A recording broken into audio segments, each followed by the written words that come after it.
Good morning friends. स्वागत है आपका मेरे यूट्यूब चैनल कृति विद्या ट्यूटोरियल्स में। आज हम लोग 2D और 3D आकृतियों के बारे में पढ़ेंगे।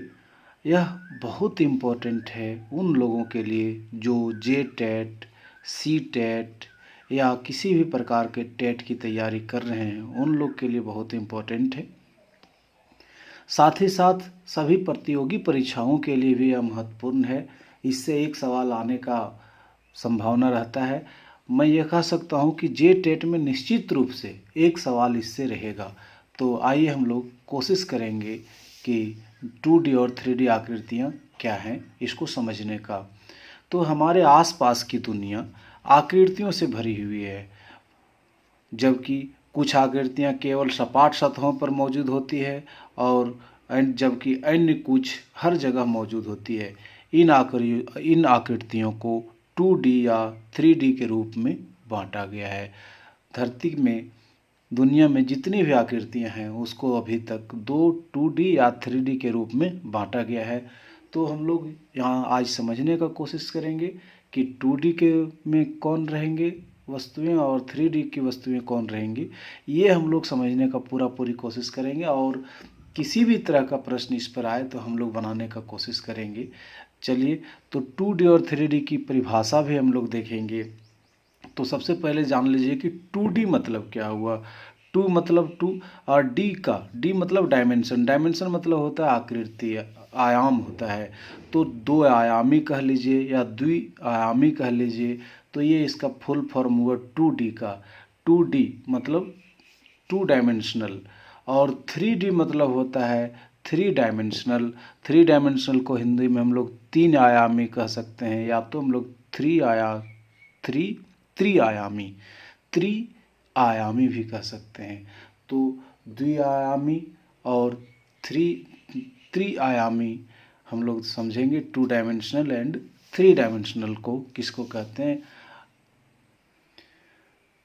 हम लोग लास्ट में एक ऐसा ट्रिक बता देंगे ताकि किसी भी प्रकार का क्वेश्चन आपका छूटेगा नहीं 2D और 3D लेकर के। तो वीडियो आप अंत तक देखिएगा और पूरी टॉपिक्स को समझने का कोशिश करेंगे। 2D के बारे में हम लोग डिटेल देखते हैं। 2D क्या है।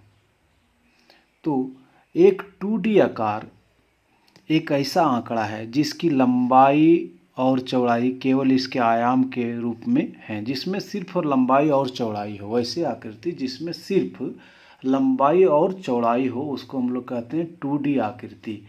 क्योंकि 2D आकृतियाँ जो हैं वो समतल सतह पर स्थित होती हैं, उन्हें समतल आकृतियाँ भी कहा जाता है। तो ध्यान रखिएगा, 2D आकृतियाँ को समतल आकृतियाँ भी कहा जाता है। और इसको हम लोग समतल आकृति मतलब हुआ कि इसको पेज पर हम लोग खींच सकते हैं। जैसे त्रिभुज को हम लोग पेज पर खींच सकते हैं।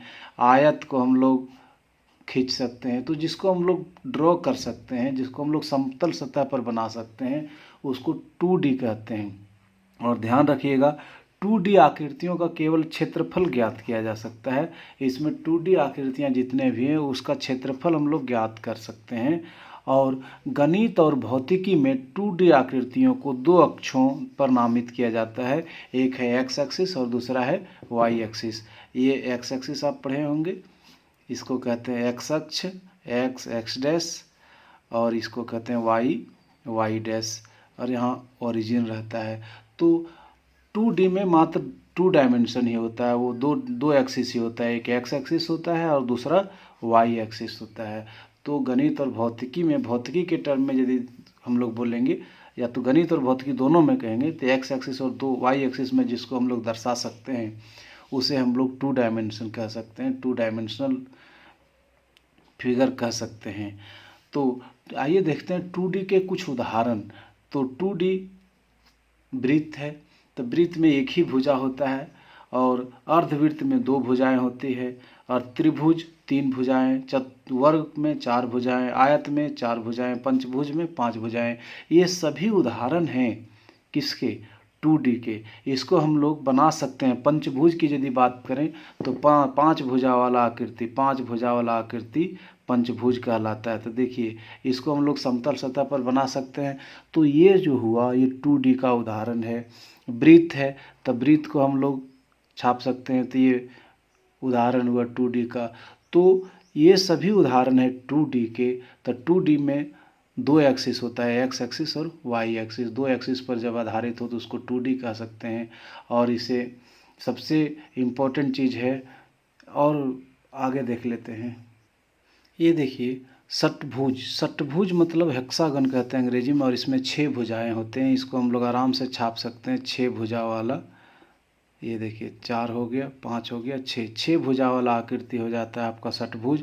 ये उदाहरण है 2D के। सप्तभुज, अष्टभुज, 9 भुज और 10 भुज, ये सभी एग्जाम्पल हैं आपके 2D फिगर के।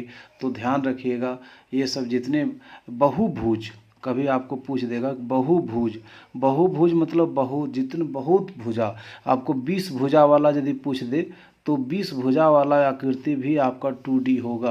तो जी n भुजा बहुभुज जितने भी हैं, जितने भी बहुभुज हैं वो आपके 2D के अंतर्गत आएंगे।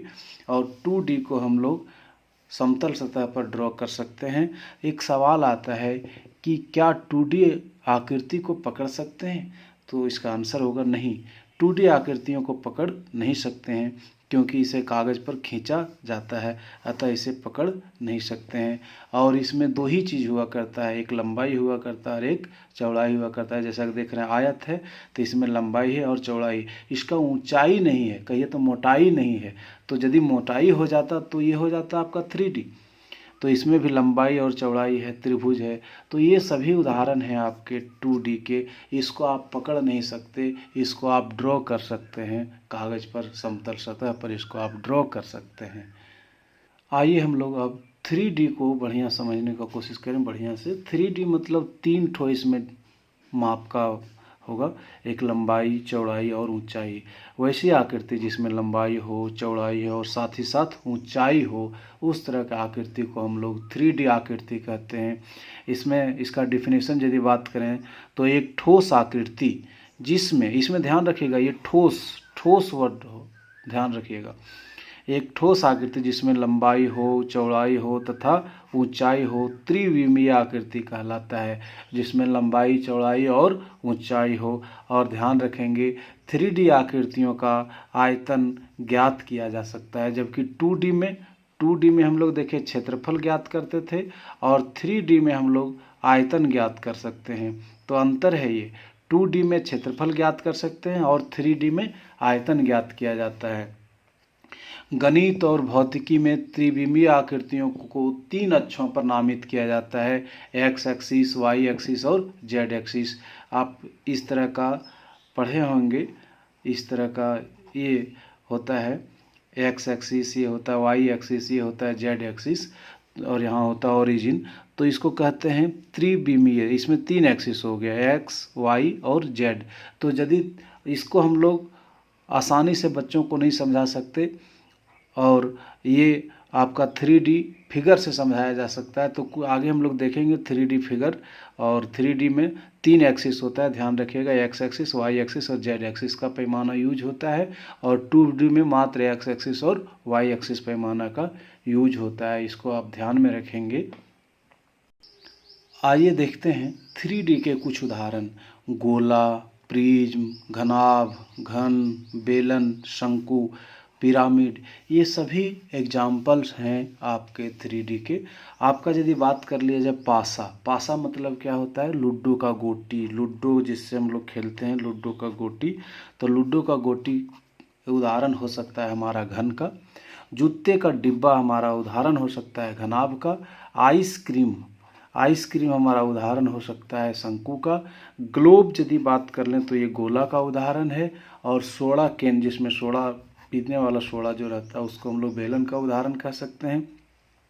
यदि माचिस का डब्बा की बात करें तो माचिस का डब्बा घनाभ का उदाहरण है। ये देखिए माचिस का डब्बा, ये घनाभ का उदाहरण है, हम लोग समझने का कोशिश करेंगे। आगे है क्रिकेट का गेंद। यदि क्रिकेट का गेंद की बात करें तो वो गोला का उदाहरण हो सकता है। एक सबसे महत्वपूर्ण सवाल है जो आपको हमेशा याद रहेगा, हमेशा याद रहेगा, वो चीज़ हम लोग बता दे सकते हैं। देखते हैं अभी, क्या 3D आकृतियों को पकड़ सकते हैं? बोले हाँ, 3D आकृतियों को पकड़ सकते हैं। बस यही याद रखना है, 2D और 3D में जो मेन अंतर है वो आप बस यही थीम याद रखिएगा। 2D में नहीं पकड़ सकते, नहीं पकड़ सकते, और जिसको हम लोग पकड़ सकते हैं उसको हम लोग 3D कहते हैं। जैसे कि देखिए आप, ये घनाभ का उदाहरण है। ये माचिस का डब्बा है, इसमें कितने सतह हैं? तो कितने सतह आप देखेंगे? एक सतह, फिर इसको उलट दिए 2 सतह, ये तीसरा, और इसको उलट दिए तो चौथा, और एक ये, और इसका अपोजिट ये। तो आप देखेंगे कि ये घनाभ है, और घनाभ में 6 सतह होते हैं, और इसको हम लोग आराम से पकड़ सकते हैं। तो यह एक उदाहरण है किसका? 3D का। और 3D में भी ये किसका उदाहरण है? घनाभ का।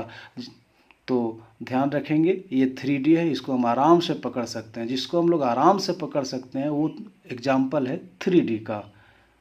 ये भी देखिए एक एग्जाम्पल है 3D का। 3D का एग्जाम्पल क्यों है कि ये 3D का एग्जाम्पल है, और यह है बेलनाकार है, और इसको हम लोग आराम से पकड़ सकते हैं। तो यह एग्जाम्पल है 3D का। जिसको आप आराम से पकड़ सकते हैं वो हो गया आपका 3D। यह भी एग्जाम्पल है आपका 3D का बैटरी। बैटरी है बेलनाकार, ये ठोस आकृति है, इसको हम लोग पकड़ सकते हैं। तो यह एक 3D आकृति है, और यह प्रतिनिधित्व करता है बेलन का। ये बेलनाकार है, तो यह एक 3D आकृति है।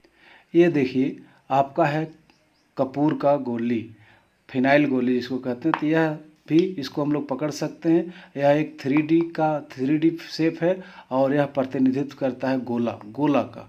गोला, आप क्रिकेट का गेंद, ये सब गोला हो गया, इसको हम आराम से पकड़ सकते हैं। दैट मीन्स ये है एग्जाम्पल है 3D का। और ये भी देखिए आपका एग्जाम्पल है 3D का, चूँकि ये भी गोलाकार है तो ये 3D शेप में आएगा।